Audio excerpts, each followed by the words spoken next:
Hello, everyone, and welcome to another edition of the Push or Pass podcast.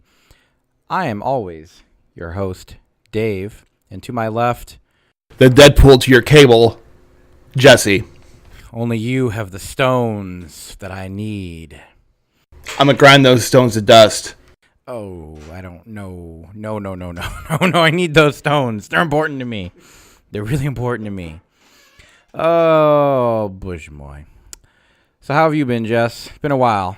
It has been a little bit. We've just been busy. Worlds aren't colliding. Worlds are passing by. It's been a busy month of August for me, as it obviously has been for you. Beginning of the month, I went over to the city of Indianapolis. Because that's the vacation getaway spot that everybody wants to go to. Mm-hmm. No, I went to Gen Con. And it was pretty awesome. It was packed as ever. I don't remember exactly what the count was. I know they said, and I think the article was 60,000 plus, like they did last year. Mm-hmm. They didn't really add, at all up. Felt crowded. Felt really crowded. It was really, really packed. The game hall was packed as usual. I mean, everything was busy. Went out with a couple of my buddies, my buddy Matt and his friend Devo, and we got a connected hotel this year. There you go. Pretty fucking rad, if I can say so. I mean, I've had a couple of times where we've had to walk maybe 10, 15 minutes, like when we were at the Renaissance. So it was pretty nice. Mm-hmm. But this one, the Hyatt connected, oh God, made it life so much easier. Not having to, walk 15 minutes to go poop in peace. I mean, if that's what you're into, I prefer my pooping with everybody around. I will. I mean, I am shameless. I really am. But when I can, I'll go upstairs. But it was great.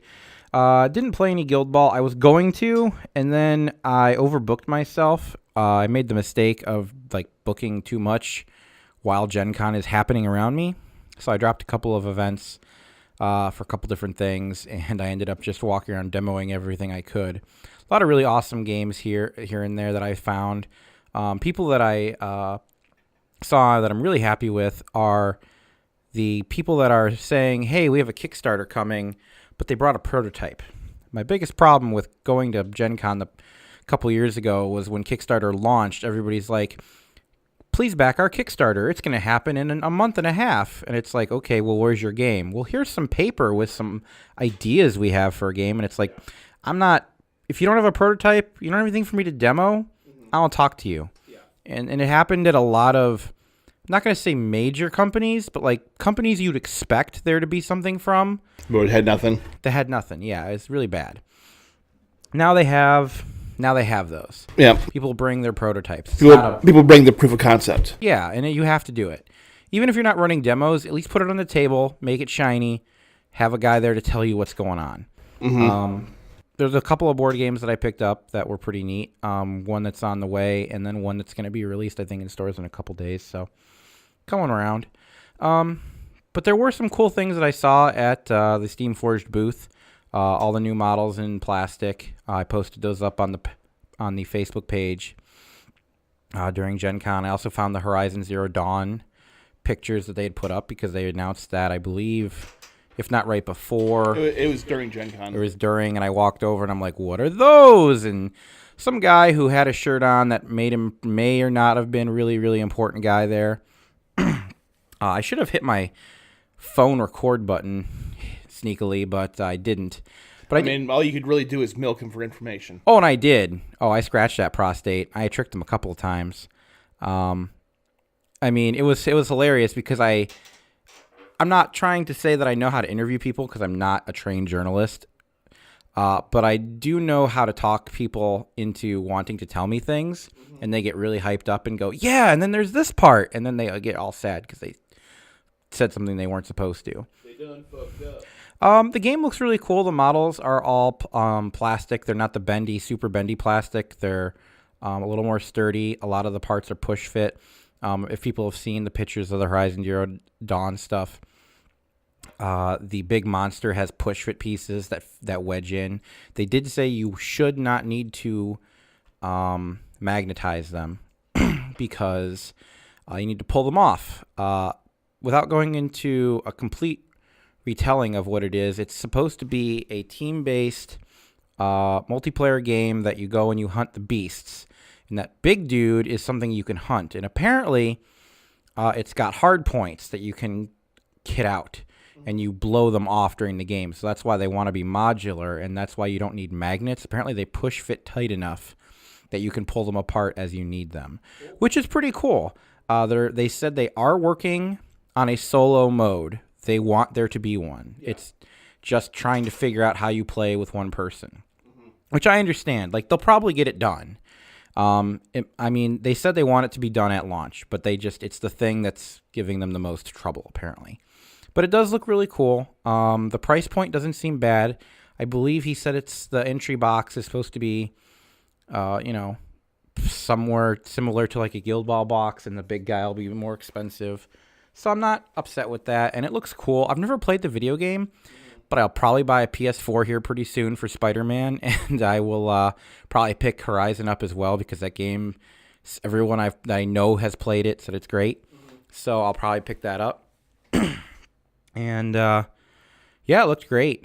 Let's see. That was everything for me from Gen Con that anybody listening here really gives a crap about. Yeah, pretty much. So, but otherwise, in another Guild Ball news, navigators are slowly trickling out. I mean, they've been basically spoiled through rando pictures, but the articles are still coming up.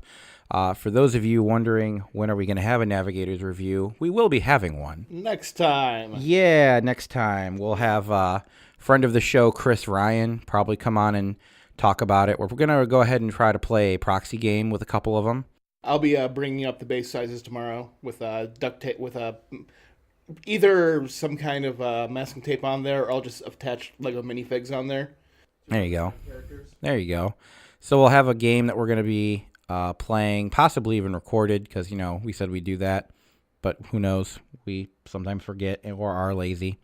But anyways, we're going to do that. We're going to have a full Navigators review on what's going on with those. For the most part, in the Guild Ball news, we're going to be having a tournament up at our shop locally in another week or two, which is going to be pretty cool. It's going to be a standard throwdown, couple of rounds, bring your team, nothing really special. Yeah, we get that. We have the all the prize kits sitting around. Get rid of those, thankfully. Yeah, there's a couple of release kits that they're going to be giving away, which is pretty nice. I'm thinking about taking, because Season 4 is basically on the doorstep and nothing really matters anymore, thinking about taking the Hunters with, their new Falconer buddies. Mm-hmm.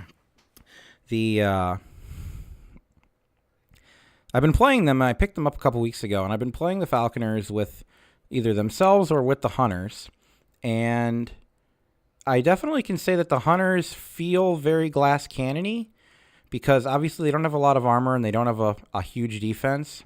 You say the Hunters or the Falconers? I'm sorry, the Falconers. So the Falconers, they don't have a huge defense or armor, really.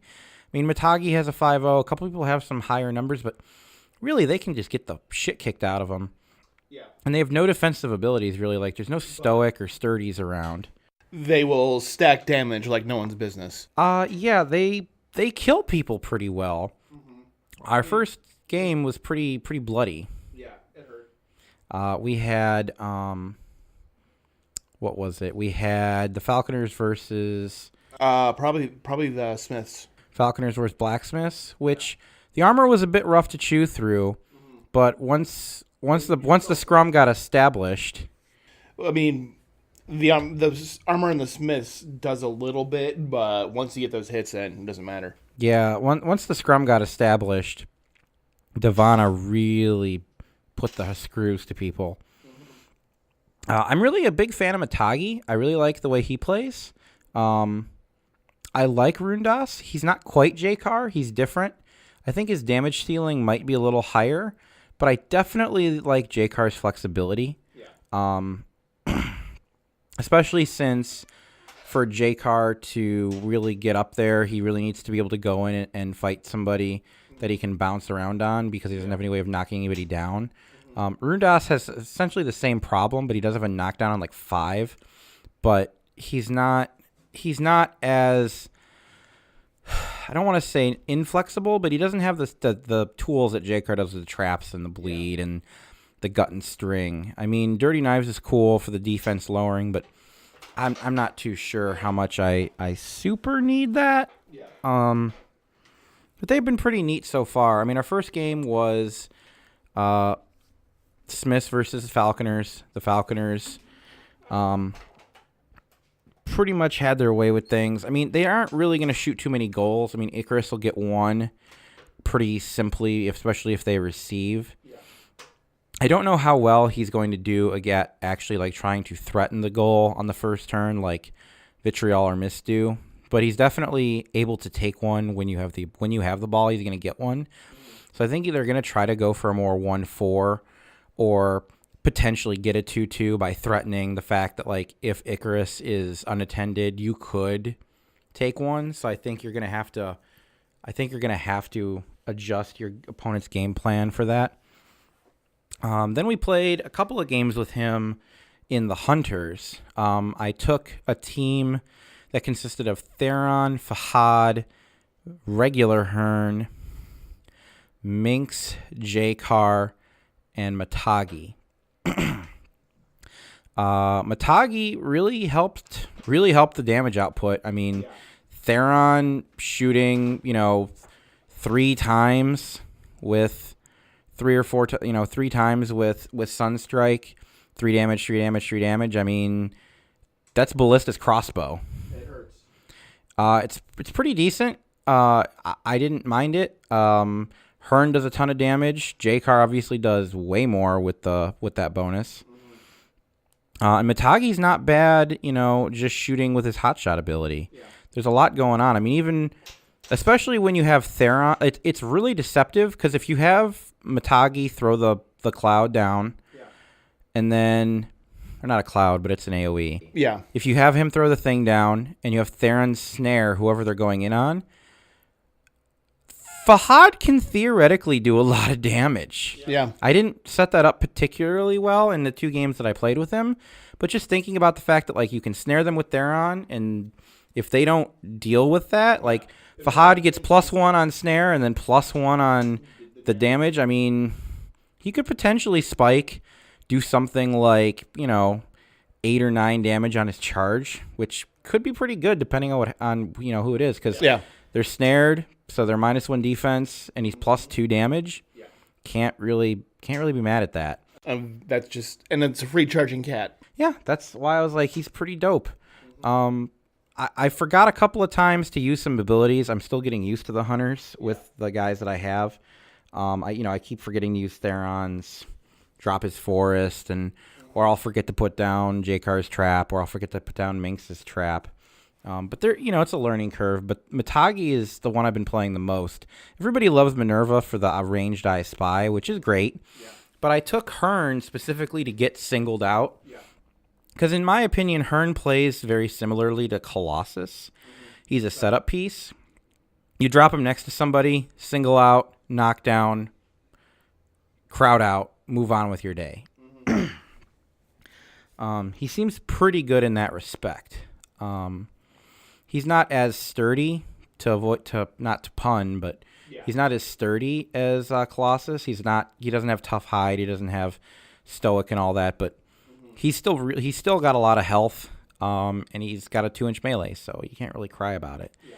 And the setup with that and Matagi for people to go in on, like, it's a lot because it's 2 activations you have to get through before you can go in with your main kill piece. Whether that's Theron or J-Car or whoever. Yeah. 2 activations of setup seems like a lot, especially in a scrum-focused team where a lot of things can get jostled around. I almost think you want to go... if you're going to take Matagi for the abilities he gives with Hot Shot and the kind of the longer-range ball kick, because he's got a 2-8, I almost think you'd take Hearn, but I think if you're going to try to not take Hearn to avoid the focus starve where you don't want Blessing or you don't want regular singled out or all the reasons you take Hearn, I think you could take Minerva and just load her up and let her try to get an I Spy and the other thing off in one turn, especially if you have Blessing on her. Yeah. The problem is in order to get Blessing on her, you need to activate somebody with Blessing, which is either Minx, Theron, or Hearn. Because you can send Minerva in.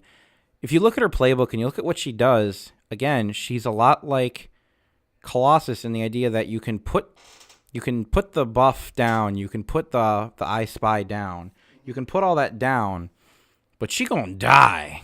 Oh yeah, she's fragile. She's super fragile, so she can set up people, but that you really have to have, in order for her to go in with something like that, you really have to put them in a predicament where it's either have a guy set up who's gonna die, or there's a goal, or somebody else could go things sideways. I think her going in is on the edge of Magical Christmas Land. Yeah, if she's going in, it's because she absolutely has to. There's a piece that needs to die, and she's your last model to activate, or the second to last model, and she needs to take care of business. Yeah, I'm thinking that she'll be interesting to try to play out, especially if the Falconers are pretty close to what they want it to be done for season 4. Because I think they said Navigators were built with that in mind. Navigators are built with season 4 in mind. And if the Falconers are at least 90% accurate, I mean, that's what we're looking at. I'm sure the Hunters are going to change. I'm sure there's going to be some adjustments there around. I mean, yeah, they really hope so. I mean, I'd love to be able to bring Bear and not get laughed at.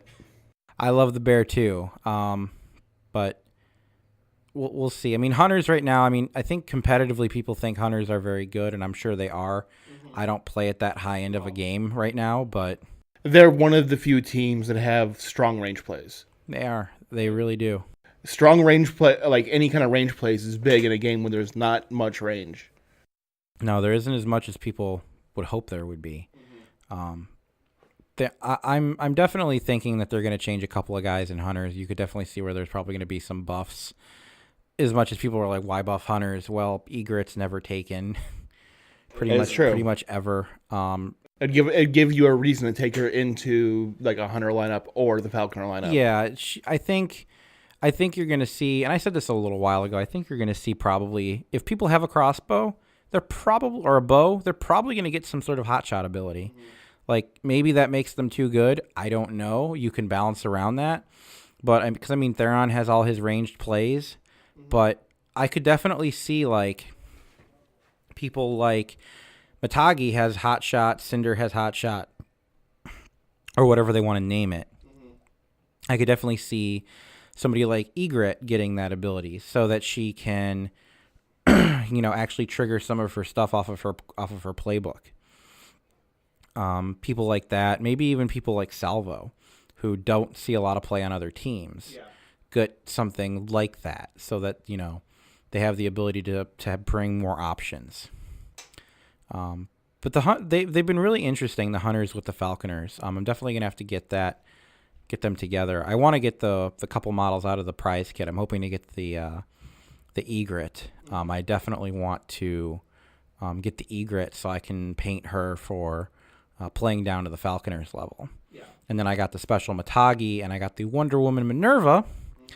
So I'm going to paint the special Matagi as Hunter's colors, and then the Wonder Woman Minerva as Hunter's colors as well, because I think those will look pretty dope. Yeah, I got my Matagi in the mail the other day off Amazon. That's cool. That's cool. He's not. It's nothing. The sculpt is neat. He's nothing, truly stupendous, but it's different. So I have another model to go in my Hunters lineup. But yeah, no, those games have been pretty fun. Summer's over, so hopefully people will be coming back to the shop after clam bake season and cookouts are done. On the Facebook group, we are getting at least one person will be like, "Hey, I'm a new player. When you guys play, I'm going to come up and play." Yeah, it's been pretty nice. Our group, the one night we had 14 people playing. Yeah, it was crowded. Insane. I had to go out to my car and get my mat. That almost never has to happen. Yeah, which twist my arm. But the fact that we're getting that many people, with summertime being over and it getting back into the colder season.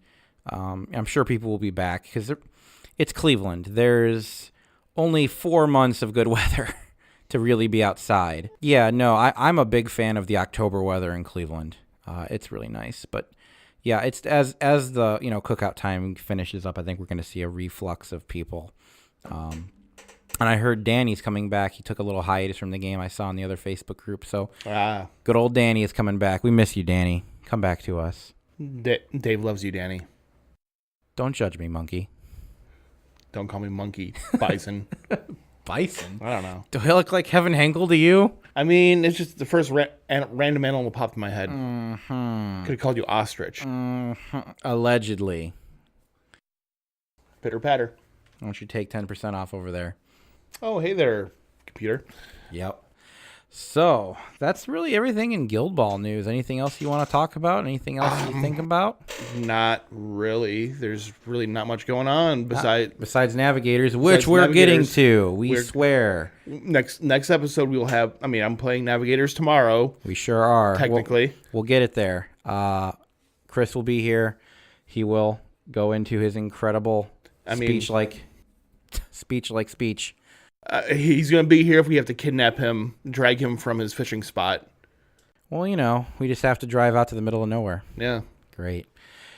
Anyways, on that note, what is new, Jesse, in the world of HeroClix? Not a whole lot. I mean, we're in the lull between sets. They've just started they've started releasing a little bit of information here and there about the new set. No official previews as of yet. We've had 3 previews pop out through Game Trader magazine. So we can go ahead and just take a look at those. Okay. So let's take a look at the Game Trader previews. If I'm looking at these correctly, there's 3 or 4 figures here? There's 3. Let's take a look-see. So the first one is the 07A, the Thanos duplicate. I was looking at him earlier. Looks like he's one of those guys that you can just put onto the battlefield at click 1.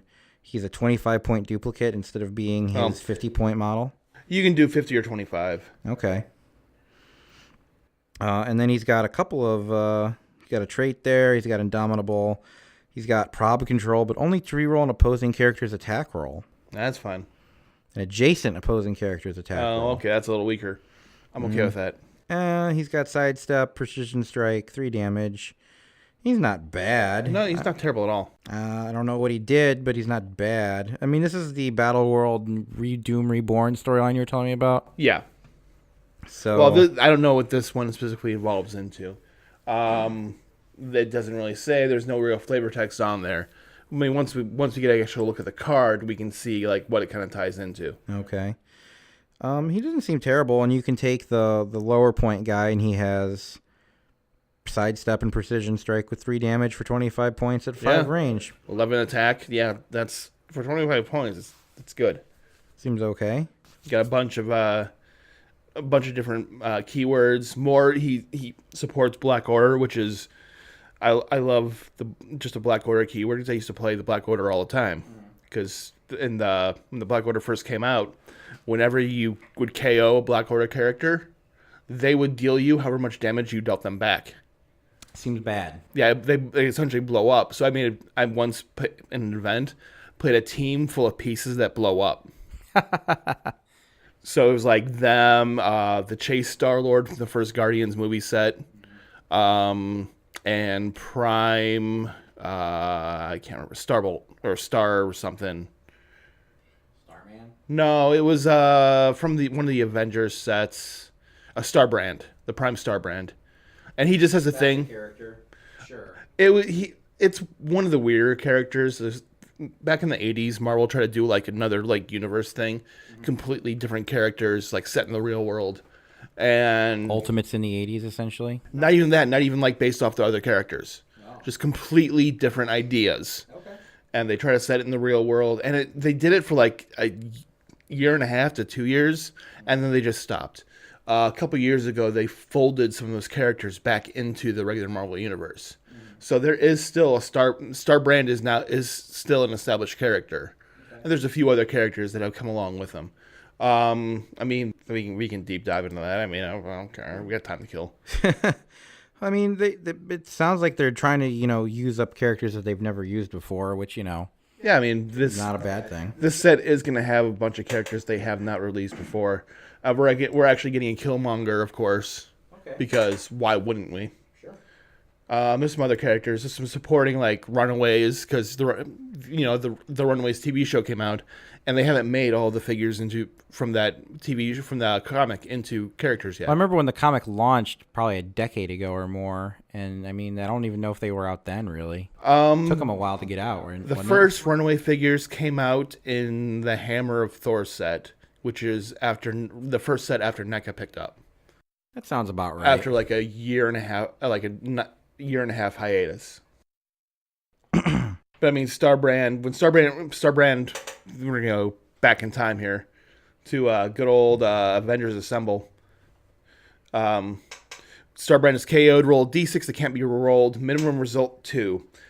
Deal 3 penetrating damage to all characters within that many squares, and then choose another friendly character. That character modifies its combat values by +1 this game. Seems okay. He has an attack power, minor explosion. Starbrand can use Quake. When he does, before rolling for the attack, you may choose to replace his damage value with 1 instead of 2, and if you do, damage dealt is penetrating damage. Then he has an ability called Major Explosion. Give Starbrand a double power action. Deal 2 penetrating damage to each other character within 2 squares and destroy all blocking terrain within 2 squares. Okay. So he just sits there and he just messes you.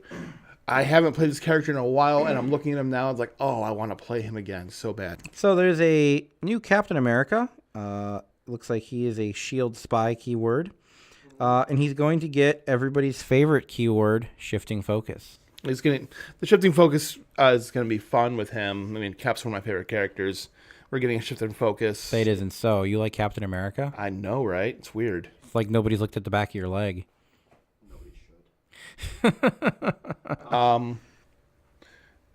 So yeah, we're getting Captain America. This is the uncommon version. So he starts with sidestep, shape change, toughness, 18 defense, trait of expandable hard light shield, energy shield deflection, free. Choose 1 to last until next turn. Adjacent friendly characters modify defense by +1 when targeted by a range attack, or choose a side of the square Captain America occupies. As long as Captain America occupies that square, opposing lines of fire drawn through that side of the square are blocked. So he can either buff people around him, or he can just completely block line of fire through one way and make people have to work around it. Doesn't sound like a bad thing to me. No, and he's 75 points. That's, the only thing I don't really like too much about him is the 0 range. I mean, shouldn't he throw a shield? This is the hard light shield, so it doesn't really throw. He can, I mean, but... he can, but apparently he doesn't. He's got sidestep, but no move and attack power on the first click, but he's got shape change? Yeah. Seems weird, but I don't know that much about this guy, so... It's just, it's shape change. It's a chance to dodge. Sure. It's preemptive dodge. It's even better. No, I get it. It's just, I would like to see some charge starting. Well, they don't put, for characters like this that are kind of support characters, they don't put charge starting off because it raises the points. Oh, okay. Not bad. I mean, I don't think he's terrible. No. All right, let's see here. The next character we have is Captain Marvel Carol Danvers. 037A, so there's a prime in that slot as well that they obviously haven't revealed yet. Carol Danvers, no affiliate, no team ability, 6 range, 125 points. Avengers, Battleworld, Spider Island, Animal, Monster, and Soldier keywords. Traded, Plasticity, and Poison. Because essentially she's a spider person. Like a spider evolved into a person. Okay. I didn't read much of the Spider Island stuff from Battleworld, so I don't really know. I read the main books books again. I mean, it was just 4 years ago. I only started reading books again this year. Yep. Starts off charge, super strength, impervious, and empower. Goes into hypersonic speed, precision strike, and then a special damage defense ability. Dogfights and energy absorption. Energy shield deflection and super senses. When Captain Marvel is hit or evades a range attack after resolutions, heal her 2 clicks, which can possibly get her back up to starting click. I mean, that's not bad. It also, let's see, if she's is hit So does she heal before she takes damage or after she takes damage? When she's hit or evade. So she can take damage and then heal up, or she can just dodge out of its super senses and heal up. Okay. So if they're hitting her, if they're trying to attack her at range, she's healing up. Unless they outwit. It's not bad. I mean, she has ESD and super senses, which means even at her last click, she's going to be an 18 defense with super senses, which is pretty good. Yeah. When you're looking at a figure like this, I mean, her top end of the dial doesn't have a move and shoot power, but I mean, she's 12, 11, 18, 4, which doesn't seem terrible to me. No, it's not. And she's got empower, so she's obviously trying to empower somebody. I don't know who she's carrying, but someone. She's got super strength, so she's going to crush-atize somebody too. She's essentially hoping to be the first one in. You throw her in. She charges. She smacks somebody, and then you throw somebody else in, and then they charge in and smash somebody. Yeah, she doesn't seem terrible, and she's got a good amount of health. So she's not, and as long as she's got that imperv, she's going to reduce some damage. So she shouldn't die in one hit. And she's got some decent, moving attacks after the fact. Yeah. And I definitely like that. Her last click, like Battle Rage, is interesting, but I mean, at least it's something different. I mean, I don't dislike this character. Yeah. I don't know how she's going to fit in with her keyword stuff, but otherwise, I mean, she seems like a pretty cool fig that has some pretty decent powers for 125 points. Yeah.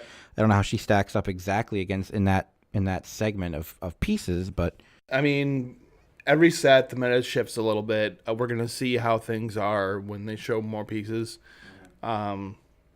Is she going to be played in like Worlds? Probably not. No, she's not. She doesn't have any broken abilities on this figure. Yeah, and there's nothing inherently broken about this figure. Yeah.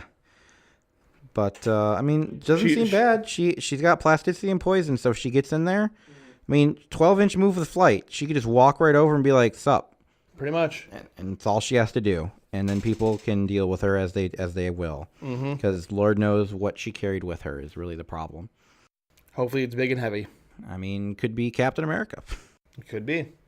He could be buffing her up to a 19 versus ranged. I mean, that's all. I hear 19 with imperv is pretty okay, too. 19 with imperv is pretty fantastic. Yeah. But that's not bad. I look forward to it. I mean, I'll probably get a Captain Marvel. Hopefully they make a Prime Captain Marvel so I can be mad and be like, shit, I have to get a character that's harder to get. Yeah. I don't want to do that, but I like Captain Marvel. And that's what eBay's for. Pooper scoopers. Oh, well. Let's not worry about that until it happens. Yeah, is that the last figure? It's not coming out till October, so that's a few days. Some time. Yeah, that's a month. Because where did August go? Yeah, pretty much. I mean, it's not coming out till like later October. Oh, so Halloween time. It legitimately is like 2 months from now. No, that's not terrible. Gives you time to recoup your losses. Pretty much. Oh, so much loss. so much loss. I mean, I'm only one figure away right now from having the complete CUR super rare set of Batman the Animated Series. I don't really care much for the chases. I still have 2 of them. Do you still have Apache Chief? No, I just traded that yesterday. I traded it for a Green Lantern. You sound thrilled. I mean, Green Lantern's pretty solid for what he does. Which Green Lantern is that? It's Hal Jordan. Oh, okay. But he's pretty solid for what he does. And his the thing against his I don't know what do you call it, whatever the downfall trait or whatever. It's like he gets characters that have yellow showing in their dial get +2 attack against them, which I mean not many characters just have phasing sitting there or defend sitting there or Pulse Wave. There is Pulse Wave, but if you're seeing Pulse Wave, you're fucked already. I mean, they fucking get rid of that power, man. No, it's the Great Equalizer. The Great Equalizer should not go on 300-point figures that do 9 damage. I mean, the thing about having the Great Equalizer is if they took away the ability to do full damage when you get single target character, it wouldn't be that bad. I even a half damage would be better than full damage single target pulse wave bullshit we've been dealing with for the past 10 years. I mean, there's still it's really dumb. It's Nova Blast levels of dumb. I mean, it's always kind of done that. But that's what Outwit's for. That's what careful placement's for. I mean, Careful placement. You act like I care. You act like I have any sort of space on my board with my pile of robots. I mean, you do play large robots. Do. That's what you love, and they're gonna get pulse waves. Sorry. I don't want to talk about it. So, does it in that slot? It's 37A. Do they normally have primes of the same character, or could it be a different character? It could be a different character altogether. Like the Batman the Animated Series set, the common prime was the regular figure was just Batman. Mm-hmm. The prime was Clayface pretending to be Batman. So still Batman. It was the same sculpt. Like there's a different color head. Like instead of having like the black, the normal Batman, it was brown. Okay. But in the uncommon slot for primes, it was Riddler was the regular character and Clock King was the prime. I assume that is not another alter ego of the Riddler. That is not another alter I ego don't of the know Riddler. who the hell Clock King is. He is obscure. Tell me about it. I know less about DC than I know Marvel, and I'm sitting here going, Clock King? Okay. Yeah, I mean, he's a really good figure. He'll fuck you. Sure he is. I just never heard of the guy. And then, like, the rare slot, it was Killer Croc and Batman dressed as Killer Croc. From the We Almost Got Him episode. Okay. One of the classic episodes of that series. Nice. And then rare, it was title Batman, and then the Hard Act Batman, the robot Batman that thought he was Bruce Wayne or whatever, and then found out he like accidentally killed somebody and like went insane. No, that's not good. Yeah, Neat. Well, who knows what's going to be in that slot? pretty much. That's Maybe they'll have imposter Captain Marvel from the book a couple of years ago. Did they ever do a figure like that? When Captain Marvel was herself. Stone. Yeah, when Moonstone was impersonating her. There's been Moonstone Captain Marvels. Okay, so it might not be her, but it could be anybody. Like one of the first convention exclusives was the Moonstone Captain Marvel. Oh, was it really? Okay. Yeah. I wasn't sure. I know that story was a little while ago, but Yeah. I don't know what they were out of. I don't know if it's a Battle World piece. I haven't read anything with that, so who knows? It was a decent storyline for the most part. I mean, it was Jonathan Hickman wrote it. So there was like 900 chapters, and you had to read all of them to kind of figure out what the hell was going on. Yay! That's what I want to do is buy all the books I don't read.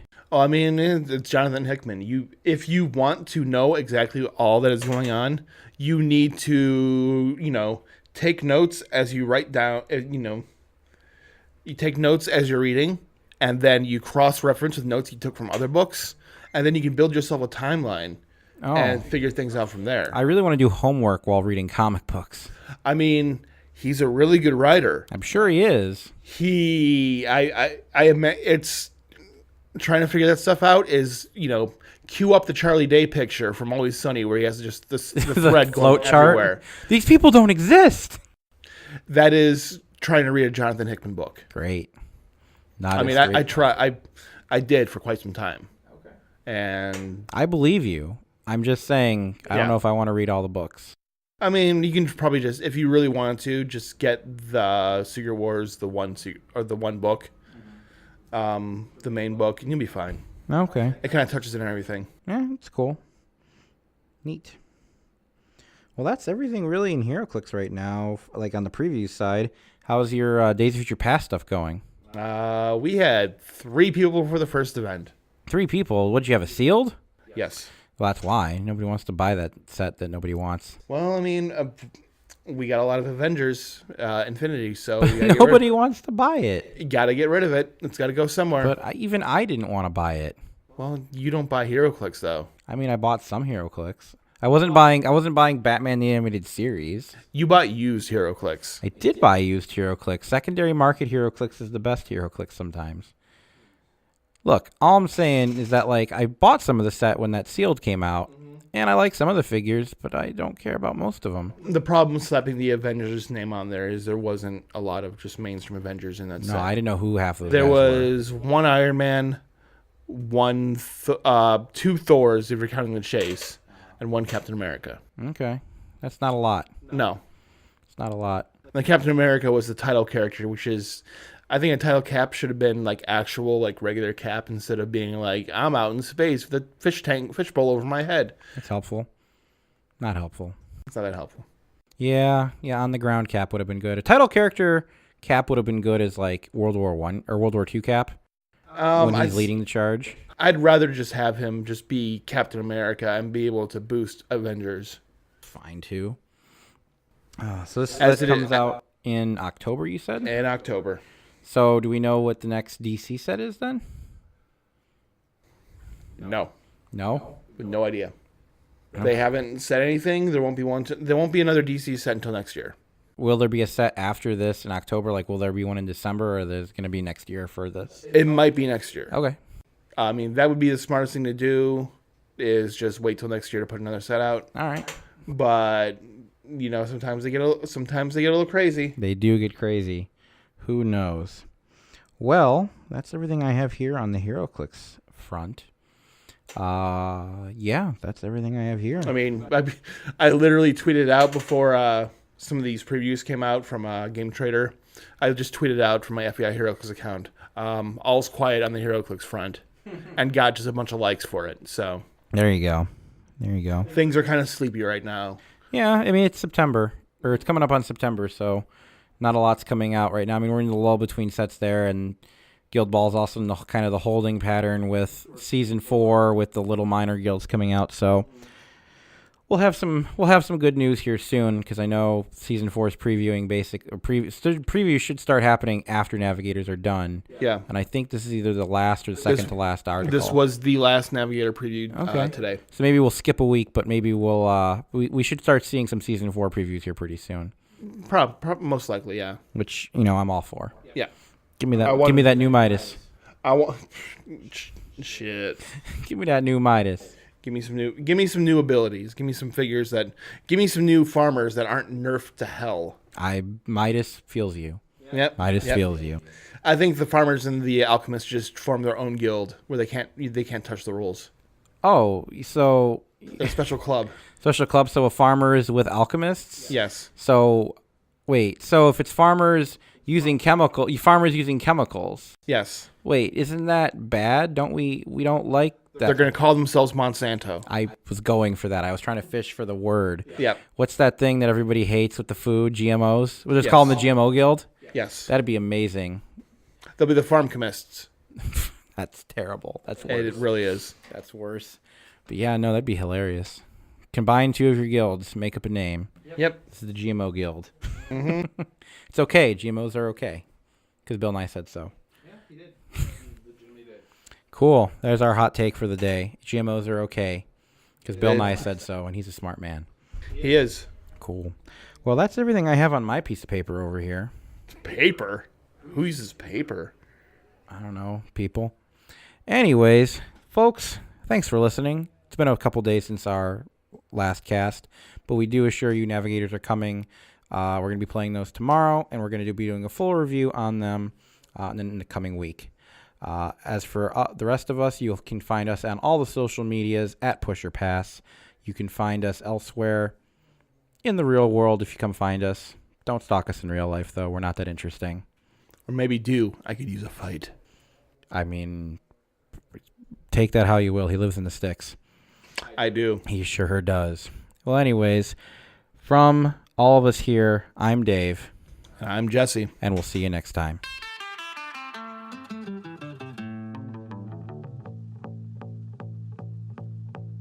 You can find the Pusher Pass podcast at pusherpass.wordpress.com, Instagram.com/pusherpass, Facebook.com/pusherpass, or on Twitter at pusherpass. Thanks for listening, and we'll see you next time.